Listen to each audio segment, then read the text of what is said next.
தேவையை நினைத்து இன்றைக்கு நீங்க கலங்கி கொண்டு இருக்கிறீர்களோ, சமாதானத்தை இழந்து தவித்து கொண்டு இருக்கிறீர்களோ, இன்றைக்கு இயேசு உங்களை பார்த்து சொல்லுகிறார், என்னுடைய சமாதானத்தை உனக்கு கொடுக்கிறேன் என்று அவர் சொல்லுகிறது மாத்திரம் அல்ல, கூடுமானால் எல்லா மனுஷர்களோடும் சமாதானமாய் இருங்கள்.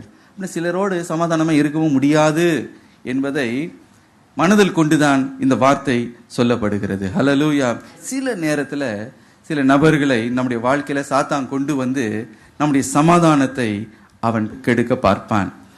தவறா அவங்களை குற்றம் சாட்டுவாங்க, தவறா அவங்களுக்கு விரோதமா புறங்கூறி பேசுவார்கள். இல்லாததை இருக்கிறது போல, இருக்கிறதை இல்லாதது போல மனம் பாதிக்கப்படும், சமாதானத்தை இழந்து போகும். அவருடைய ராஜ்யத்தை, அவருடைய நீதியை தேடுங்கள், அப்படி இவைகள் எல்லாம் உங்களுக்கு கூட கொடுக்கப்படும். சிங்கக்குட்டிகள் தாழ்ச்சி அடைந்து பட்டினி கிடக்கும், கர்த்தரை தேடுகிறவர்களுக்கோ ஒரு நன்மை குறைபடாது. ஹல்லேலூயா.